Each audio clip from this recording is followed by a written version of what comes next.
So in my last video, I said there are two ways to get a migrant hotel shut down. First being councillor interference, second being a constant string of protest. Since that video, in Epping, the councillor interference has begun, and in Norwich, the protesting has begun. So let's start with Epping. In Epping, to give some context, there is the Bell Hotel. The previous hotel the migrants were staying in got burnt down by migrants staying inside. 1 week later, when they all got moved to the Bell Hotel, that one got set on fire as well. And I remember what the local Facebook groups were saying. I remember all these silly lefties were saying, oh, you know, they were probably just trying to cook food with the toaster, and then they accidentally turned it into, and it accidentally caused a fire. It's like, who do they think these people are? Do you think it's a Somalian illegal immigrant with a PhD in engineering trying to convert a toaster into a pressure cooker? He was just having a bad day. He just flumped it, you know, it wouldn't happen again. Yeah, a hotel burns down twice in Rome. These people are so delusional. They think that's an accident. Well, it wasn't an accident because the guy's been done an arson charge. 2 arson charges, in fact. And then only yesterday in Epping, a migrant from this hotel has been arrested and charged for CSA on a minor for groping one, a young girl. The initial response from Epping Council was to say, oh, well, if you're a young girl, just make sure you're going around in a group. No, it should be get these people deported and sent back to wherever, right? But since then, the councillors, they're noticing the demand in the market. They're noticing where the votes are going to be going.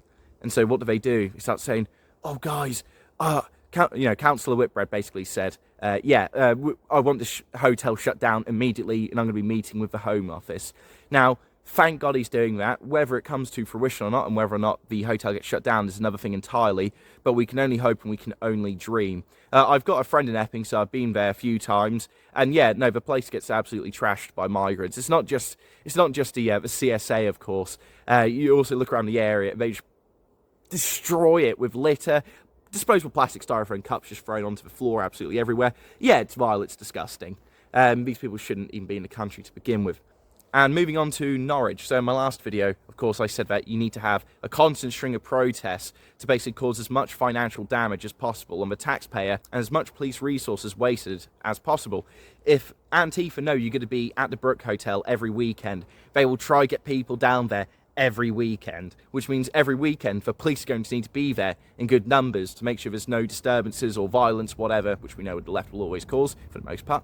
But to have that continuous protest, you need to have a really strong base of locals.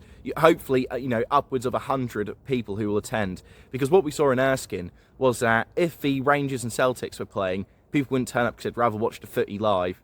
Which, personally, I'm not a fan of football, so I'm not fond of that. But that's just a realistic thing that will happen. Or it'll be raining, or there'll be some excuse for people not to go. People have lives ultimately, so people aren't going to be able to make it to everything. So you need to try to put the measures into place beforehand. Make sure you've got a really good dedicated team. For when it's raining, you want a marquee, you want to have a speaker, you want to have a microphone, you want to be able to drown out these protests. Just don't be too loud so, winds up getting shut down. Now, what will happen if these two locations do get shut down? Unfortunately, that's not the end of the story.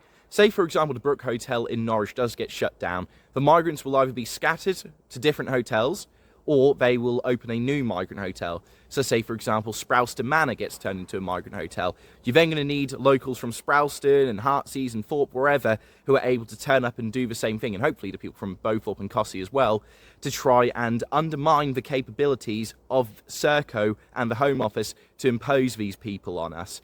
Now, what if they get moved out of Norwich entirely? Well, this is when we have to get into what I call migrant hotel whack-a-mole. It's not possible for one person to organise all of this, but you do need local groups in every single city. Everywhere there's a migrant hotel, you need to get the local patriots and nationalists out and active to get these places rid of. That's the only way it's going to happen. If people are doing it across the country thick and fast enough, people take great inspiration from this Norwich hotel protest, hopefully, then what can we do? Serco aren't going to be able to get enough HMOs to satiate the demand. So then it's going to have to be a case of, well, we're actually going to have to start slowing down the processing of asylum applications. Maybe they'll be a little bit diligent and start getting rid of a few more of them. Who knows? We wouldn't know until we get there. And hopefully it does happen. But like I say, if you're watching this from whatever part of the UK you're in, start organising. You know someone who's sympathetic to your views. They know someone who's sympathetic to your views. You can quickly build up a network of locals. Design a leaflet. Say, Just going to pull something out of thin air. Say there was a migrant hotel in Mile Cross in Norwich, right? Get a leaflet designed, advertising your Facebook group to protest a hotel. Drop it to as many houses as you can. Doesn't matter if your legs get tired, right?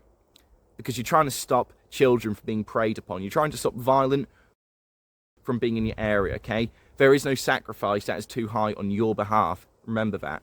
So, once you get this local Facebook group sorted, then you can start going back to the aforementioned strategies. And that's just doing it if you've got no friends in the area. You can build up a community. So we're seeing how people are getting into action and getting these hotels shut down. However, just to really summarise the video, for the people in Norwich and for people doing it elsewhere, it's not a one-off. You have to do it constantly. And also start lobbying your councillors. Now, the next issue is going to be Serco HMOs. I've got a good story about that, and that will be spoken about in my next video. So please subscribe if you enjoyed the video, like the video, comment. It does help massively with the algorithm. And also, feel free to follow me on X, Telegram. If you think I'm worth a few pennies, chuck some at me. Not physically in person, though, because that would hurt. If you hit me in the head, that's not very nice. I need to keep this big brain of mine active so I can produce more good content. Thank you for watching.